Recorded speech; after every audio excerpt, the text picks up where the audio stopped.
सालों से भारत जो सपना देखता आया था उसकी शुरुआत हो चुकी है। भारत अब तेजी से रक्षा के क्षेत्र में आत्मनिर्भर बन रहा है। हथियारों के मामले में दुनिया का तीसरा सबसे बड़ा इंपोर्टर अब हथियार एक्सपोर्ट करना शुरू कर चुका है।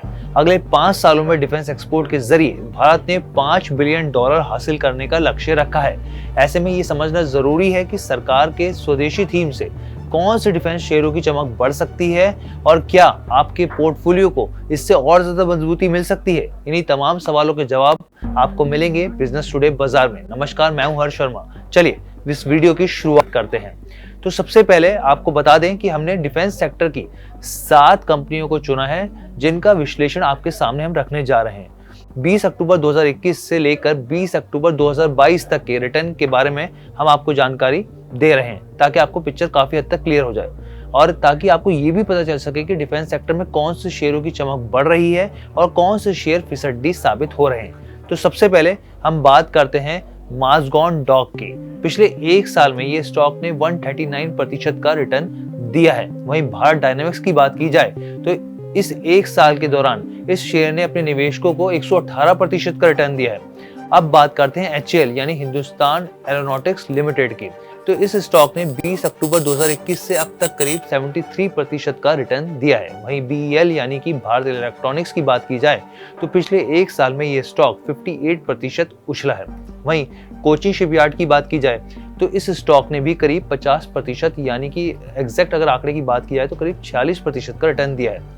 तो ये तो वो कंपनियां थी जिन्होंने अपने निवेशकों को अच्छा खासा रिटर्न दिया है, लेकिन डिफेंस सेक्टर से जुड़ी ऐसी भी कंपनियां हैं जिन्होंने अपने निवेशकों को काफी ज्यादा निराश किया है, जिसमें सबसे पहला नाम आता है भारत फोर्ज का।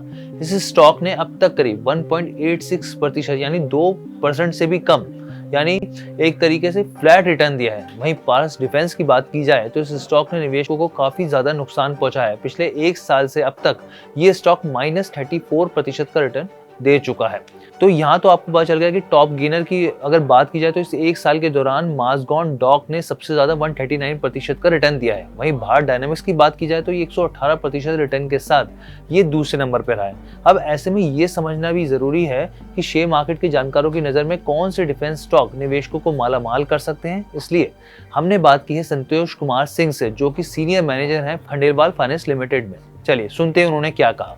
मुझे लगता है कि हेंसफोर्थ जो स्कोप होगा यहाँ से ऊपर चलने का, उसमें 2 कंपनियां मैं देख रहा हूँ। एक सरकारी कंपनी है भारत इलेक्ट्रॉनिक्स, जिसमें कि एविएशंस कह लें या कम्युनिकेशन सिस्टम्स में बहुत बड़े ऑर्डर बुक हैं।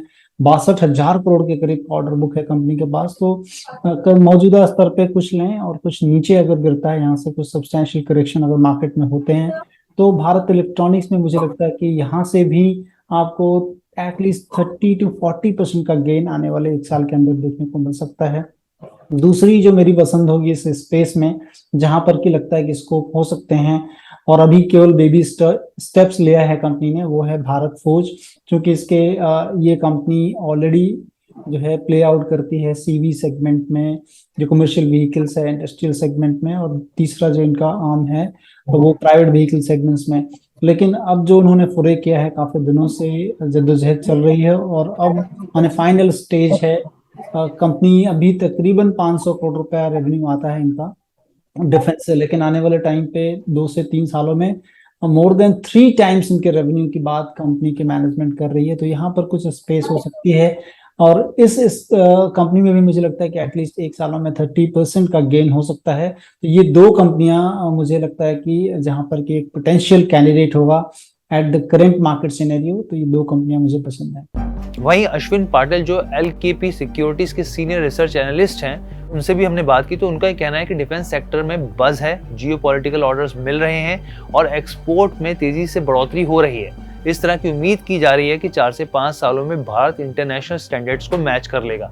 भारत इलेक्ट्रॉनिक्स की बात को लेकर वो लोग ज्यादा पॉजिटिव नजर आ रहे हैं। इसकी बैलेंस शीट साफ है और बेहतर वर्किंग कैपिटल मैनेजमेंट भी नजर आ रहा है। अब ये तो बात हुई कौन से स्टॉक्स निवेशकों की चांदी करा सकते हैं, लेकिन अब ये समझना भी जरूरी है कि आपके पोर्टफोलियो में कितनी प्रतिशत जगह डिफेंस शेयरों को मिलनी चाहिए। तो सुनिए संतोष कुमार सिंह ने क्या कहा। देखिए, चूंकि सरकार की जो कह लें कि योजनाएं हैं, प्लानिंग्स हैं, उसमें तो बहुत बड़ा प्रोक्योरमेंट जो है इंडिजिनस होने वाला है। इसका मतलब है कि कंपनियां लाभान्वित होंगी। लेकिन पोर्टफोलियो मैनेजमेंट के लिहाज से अगर हम देखते हैं तो किसी भी कंपनी या सेक्टर में एटलीस्ट मुझे लगता है कि 10% से ऊपर होना वाजिब नहीं होता है, क्योंकि फिर वो कंसंट्रेशन एक रिस्क हो जाता है आपके पोर्टफोलियो पे। तो उसको अवॉइड करने के लिए मुझे लगता है कि लेस देन 10% पूरे पोर्टफोलियो में आपको डिफेंस स्टॉक्स में देने चाहिए। और पर्टिकुलर किसी भी स्टॉक्स में मुझे नहीं लगता कि आपको 7 to 8% से ज्यादा किसी पर्टिकुलर सिंगल स्टॉक में आपने पोर्टफोलियो को रखना चाहिए, क्योंकि कंसंट्रेशन रिस्क अगेन जो कि पोर्टफोलियो मैनेजमेंट के लिहाज से जो है ठीक नहीं होता है। तो 10% के नीचे ही रखें तो ज़्यादा प्रूडेंट स्ट्रैटेजी होगी।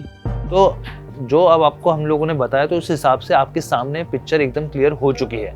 डिफेंस सेक्टर से जुड़े कौन से शेयर्स आउट परफॉर्म कर सकते हैं, और आपके मन में और भी इसी तरह के अगर कोई सवाल है स्पेसिफिक मुद्दे पर, अगर आप वीडियो देखना चाहते हैं तो आप हमें ज़रूर कमेंट कीजिए। बिजनेस से जुड़े हर एक खबर को बेहद आसान भाषा में समझाने के लिए और समझने के लिए देखते रहिए बिजनेस टुडे।